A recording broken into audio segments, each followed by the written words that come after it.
のように侍は Perhaps Kurosawa's personal feelings are best expressed when the character of the fool states that, in a mad world, only the mad are sane.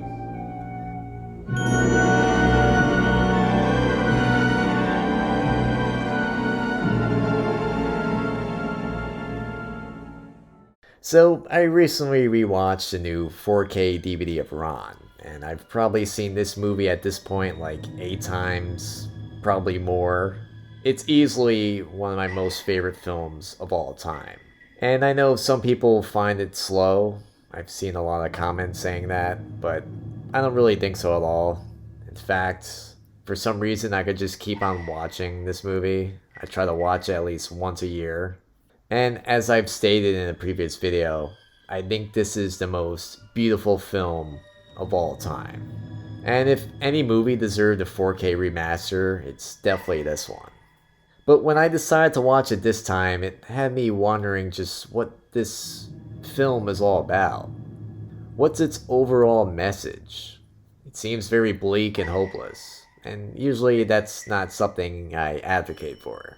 I want actual meaning in my stories, and just a reason to keep on fighting. Some kind of hope. And this film doesn't really have that when you think about it. But I think this film's mysterious message is more so about its legendary director, Akira Kurosawa. So unfortunately, I'm gonna have to spoil this movie in this video. If you haven't seen it by now, I don't know why you haven't. Shame on you. But, that's okay. You could go stream it. They have it on Amazon. Or even better yet, just pick up the new 4K DVD and prepare for something that you've never seen before. I do really think that this film is special. It's like something I've seen in my actual dreams. Like, seriously, it's kind of freaky like that. Sometimes I'll just see something randomly and be reminded of this film. It's magical to me. But in order to really cover its message, I really want to get deep with this video. And unfortunately, I might not be able to use that much footage for this video. I've been warned that the studio that produced this film is a real pain in the ass about copyright. So a majority of the video might just be a lot of still images. But in a way, this film is like a picture in itself, so even still images look great. Anyway, I just want to be safe with that, and let's not waste any more time, let's get into it.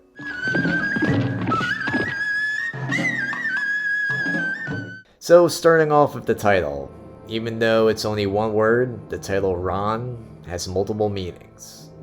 This is mainly due to its rough English translation.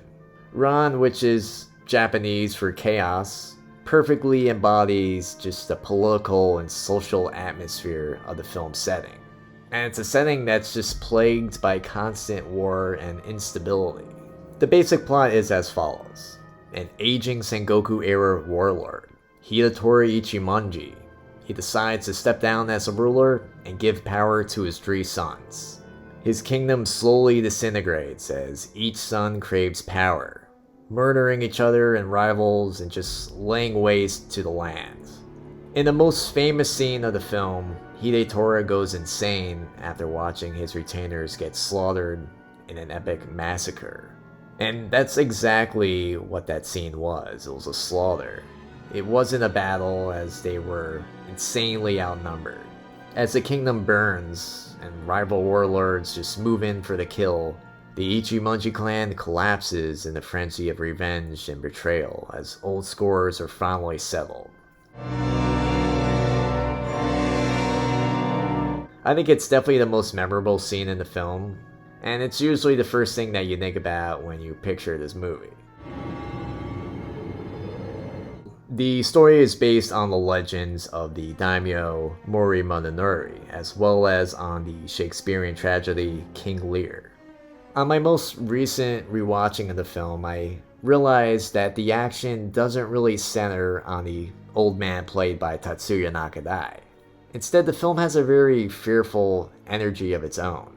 Kurosawa did not tell the story of a great man whose sin of pride drives him mad. But instead, it's the story of a man whose created all this war all of his life, and now he just wants to step down and he hopes to create peace in his old age. But instead, him trying to make peace is ultimately what unleashes even greater chaos. And there's a lot of similarities in this film, not only with kings, but you could also say with filmmakers.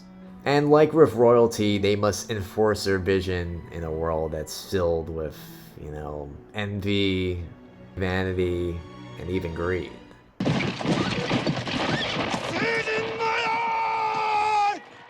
Much of Ran's aesthetic is placed on the battle sequences, particularly on the new piece of weapon known as the firearm. The musket itself is greater than the outdated swords, bows, and arrows. It lays waste to anyone and anything that stands before it. This is a quote from Akira Kurosawa. All the technological progress of these last years has only taught human beings how to kill more of each other faster.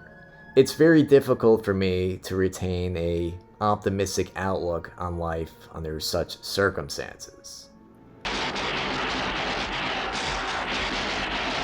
When you look at the time period of when Ran first released, it was during the final years of the Cold War. But Ran could also be read as a metaphor for nuclear warfare. And as you would know from the director's other films like I Live in Fear and Rhapsody in August, Kurosawa saw the devastating effects of the atomic bombings firsthand in his home country. Other meanings of the film's title could also be interpreted as confused or disturbed. And this could be attributed to the main character of Hiddne. In the film, the warlord's servant Tango acts as a pessimistic voice of reason. He states that men prefer sorrow over joy, suffering over peace. And in such a world, confusion is really a natural state. Are there no gods anymore? Is there no Buddha? And with the character of the Fool, at the film's bitter ending, he questions the gods. He demands to know why they torment people so often. And to this, Tango rebukes him, saying that the gods don't torment them, but instead are sympathetic. The gods are weeping just as we are. They've seen us men on Earth killing each other, killing again and again since the very beginning of time. Only they can't seem to save us from ourselves. Here's another quote from Kurosawa in regards to Ran. What I was trying to get at in Ran, and this was there from the script stage, was that the gods or God or whoever is observing human events is feeling sadness about how human beings destroy each other, and powerlessness to affect human beings' behavior. In a mad world, only the mad are sane.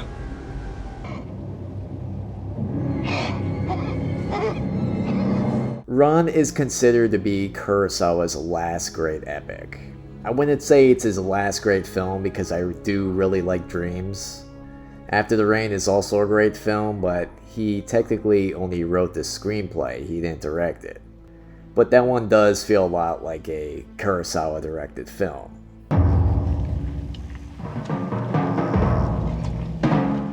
Ran had a budget of $12 million. It was the most expensive Japanese film ever produced at the time. Kurosawa would direct 3 other films before he died, but none would be even close to the scale of Ran. The film was just praised for its powerful images and use of color. The costume designer Emi Wada even won an Academy Award for Best Costume Design for her work with Ran.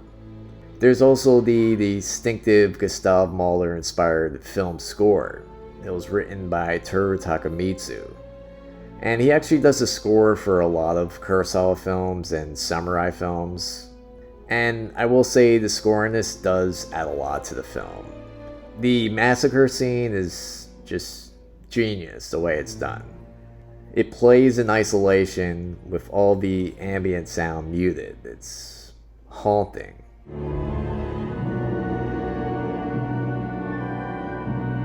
Today, Akira Kurosawa is mentioned among the greatest directors of all time. But what's weird is for just the amount of time that he was without funds, even in his own country. He was the master of his destiny for only 15 years of his long life and career. From 1950 with Shaman until 1965 with Redbeard. And in that span, he made many masterpieces like Seven Samurai, Drone of Blood, Ikaru, The Hidden Fortress, High and Low, Yojimbo, Sanjuro. There's just a ton. But then times got rough. In Japan, he was condemned as being too Western and too old-fashioned. He was forced to beg for his budgets. His biggest flop was Doda's Kaden. It released in 1970. And that's a film that depicted the life of the poor in Tokyo. I wouldn't call it the worst film ever made. It's not even Kurosawa's worst film. But it is just depressing and just filled with ugly film sets and scenery. It all takes place in a garbage dump. It's not exactly what you go to a Kurosawa film to see. And worst of all, it was just heavily rejected by the Japanese audience. Another 5 years passed before he found the Russian financing for Dersu Uzala. It's the story of the Mongolian woodsman who guides a Russian explorer. It's an excellent film, one of my favorites, and it won the Oscar for Best Foreign Film. But still, somehow it didn't do well at the box office. In 1975, he announced that he wanted to make a samurai epic based on Shakespeare's King Lear. But he ultimately just couldn't find any financing for it. So in 1980, he made the medieval epic Kagemusha, and he called it a dress rehearsal for the film that would go on to become Ran. But even though Kagemusha was a success, there was still no money for Ran.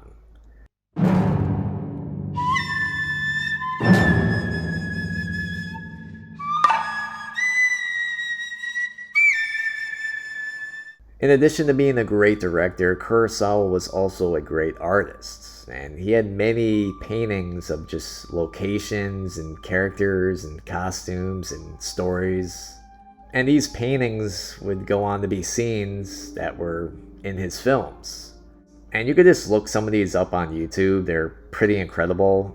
It's just amazing how he was able to just bring these images and bring them to life in film. And they're just so close to the actual paintings, you could just tell. The man was just a true artist, and his work transferred very well to film. And because of this, you could tell that the films he made were his original visions. Many times, the original vision just doesn't come out the way the artist plans, but not in his case. But after years of just bad luck, he finally got the big break that he needed. And this was all with the French producer of Serge Silberman, who also helped other outsiders. And now Kurosawa finally found the funds for Ran. So I brought all this up just because I feel that the real message of Ran can be learned if you know about the creator himself. I feel like you could see a lot of Kurosawa in Ran. At this point in his life, he was already 75 years old, but he still had these unfulfilled dreams. And to accomplish this dream, he had to fight against his own mortality and age. His eyesight at this point was becoming a major problem, and by his mid-80s, he was practically blind. But this is where his paintings came in handy. He drew and painted just thousands of images to show to his team. And this was basically just what he wanted Ran to look like. But that wasn't his only problem. Before all this, he had attempted suicide. And he even announced that Ran would be his last film.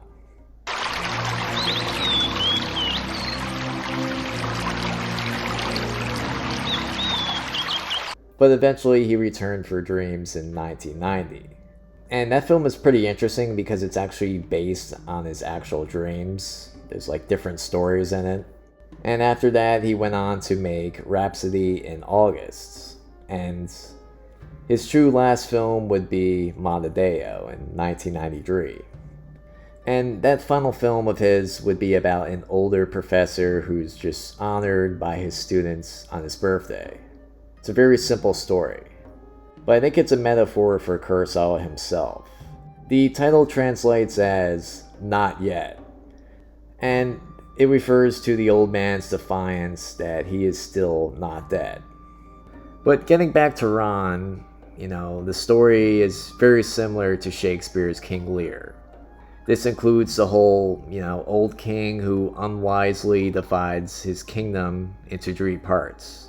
In Ran, it's amongst his sons, whereas in King Lear, it involves his daughters. There's also the fool to keep the old man company, and a loyal guard to shadow and protect him. He gets exiled after his sons claim that their father's troops overtaxed their hospitality. We see him jump from a cliff, and he descends into madness. He also has a flash of insight, and he's able to apologize to the person that he has wronged. When I first saw this film, I basically just thought it was a cool depiction of medieval war and battles and betrayal. But that's just the backdrop. It's a story that's really about an older man's pride and decay. In King Lear, he was driven mad because he does not love the daughter who loves him. And he ultimately sees his wrong when his other daughters betray him. Where in Ran, he is driven mad because of the wars between his sons. The change is from the spiritual to the physical. King Lear is more personal and Ran is more catastrophic. King Lear centers around the character of the old man. Where in Ran, you could say the old man really isn't the central theme. In fact, we get the impression that life is quickly moving past him. He wanders from one tragedy to another, until eventually just being pushed into madness. We also learn that he spent most of his life just waging many battles and wars, until finally he just had control of everything that he saw. Now he wants to divide it between his 3 castles among his 3 sons. And he thinks by doing this it's gonna bring peace. His youngest son loves him the most, and he tells him that this will never work. There is no unity among us. Soon we shall be at each other's throats. And this is actually the son that he banishes. And after that, the son will go on to marry the family of another powerful warlord. Just as in King Lear, where Cordelia marries the King of France. Eventually, wars just consume the lands as the 2 sons battle for control. The old man now wanders through the wasteland, accompanied only by his fool. And his sons are just more concerned with their battles, more so than now their pathetic father. You should be the one to wear this helmet.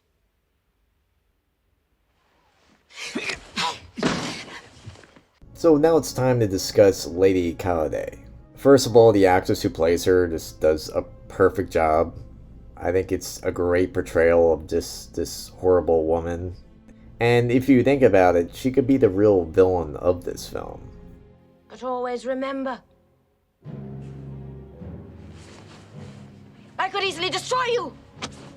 So she's the wife of the oldest son, and her real mission is just to get revenge on his father. I don't care at all about my husband's death. The only thing that concerns me is what happens to me! And she'll get her revenge even if it means destroying everything, and even if it means her dying. And all that I set out to accomplish, I have done. What's interesting is she has, the eyebrows that are high up on the forehead, but it gives sort of the illusion of constant disapproval. I think she could also be inspired by Lady Macbeth. She plays a very similar, evil, manipulative woman. And in the story after Turo is killed, she threatens the life of his brother Jiro. she actually sucks the blood from a cut she made on his neck. You know, it makes you wonder, like, why Taro was even married to her. Like, was he into some weird stuff? In a way, she is a creation of Hidetora's past actions, his past sins, and it's too late to fix them.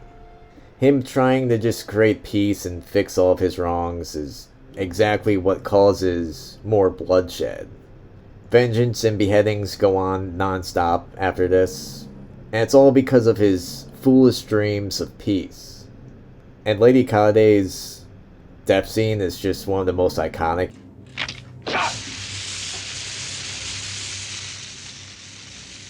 In fact, it's like in every trailer for some reason, but it's like a big spoiler. And the way it's done is it's below the frame, but it produces just this iconic splash of this bright red blood on the wall. And it's really just a masterstroke of timing and execution.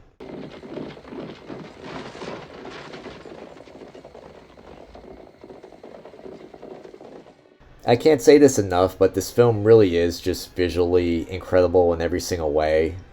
It was one of Kurosawa's first color films. He did seem to really enjoy black and white, but with Ran and Kagemusha, he really showed us what he could do with color. What's interesting is every sun in this wears a different color, and you could probably come up with a lot of symbolism for what each of these colors represents. The scene of the burning castle would definitely not be as effective if it was in black and white. It definitely needs those true colors of fire.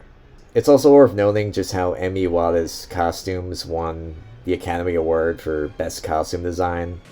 If clothes make the man, then certainly the costume makes the actor. And the costumes itself is what really gives the film most of its color. It's amazing what just clothing could do in a film, or in this case, what it could do to a portrait, because Ran really is just a portrait. Also, the 1400 costumes were handmade in Kyoto, and they were done in the traditional Japanese way. It took 3 to 4 months to make each beautifully colored robe. The work was also done simultaneously, and it was nearly 3 years before it was all finished. And in the film, Kurosawa will usually use these, bland backgrounds. But it's all implemented just to make all these colors pop. With this film, you could tell that Kurosawa refined everything that he learned from his previous film, Kagemusha, as well as his earlier samurai epics. He uses several static cameras just to film all the action, cutting between each of them. And what's interesting is the way Ran is filmed is we aren't really supposed to feel like we're there in person participating. Instead, I think our role as the audience is just to observe from a distance and to take it all in and just go home and think about it.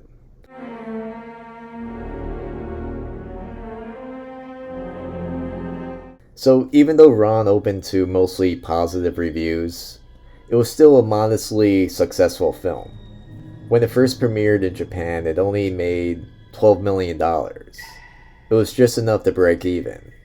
And its US release, which was 6 months later, earned it another $2 to $3 million. And the re-release in 2000 earned it another $300,000. And the winner is Emi Iwata for Ran.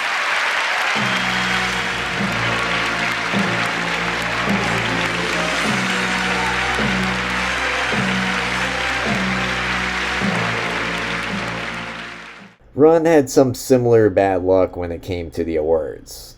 Kurosawa skipped the premiere, and this angered a lot of Japanese in the film industry.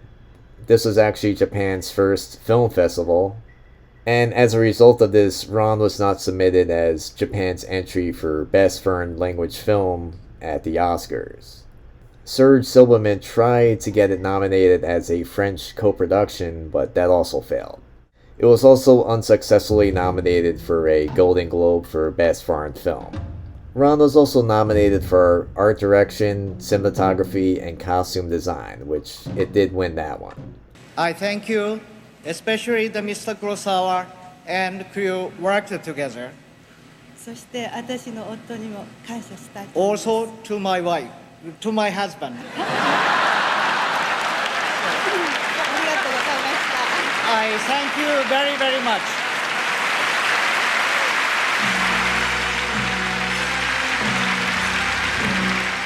Ran was suspiciously not nominated for Best Picture at the awards at the Japanese Academy. However, it did win 2 prizes for Best Art Direction and Best Music Score, and it received 4 other nominations for Best Cinematography, Best Lighting, Best Sound, and Best Supporting Actor. Ran also won 2 awards for the British Academy of Film and Television Arts for Best Foreign Language Film and Best Makeup Artist. It was also nominated for Best Cinematography, Best Costume Design, Best Production Design, and Best Screenplay Adapted. Today, the film is regarded as one of Kurosawa's greatest masterpieces, along with Seven Samurai and Ikiru.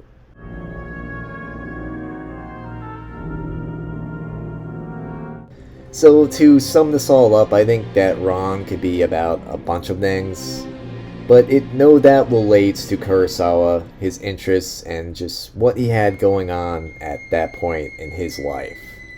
Every age just gets stories that correspond with what's going on in that time period. I feel like no one just writes a story just to tell it. There's always some underlying message that the writer wants to share. And oftentimes, you can learn a lot about a creator just by their art. King Lear was actually written during a time when kings still ruled by divine right. It was a Renaissance belief that human destiny was influenced by one's inner humors. Lear's pride brought about his fall, whereas in Ran, it's set in medieval times, but it was made in the 80s. It's a telling of an old man, at the end of his life, having won all of his battles, and foolishly thinking that he still has the power to settle things for a new generation.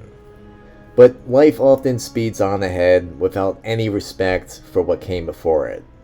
His children have their own sins, and he is no longer relevant, and they're just gonna divide his spoils.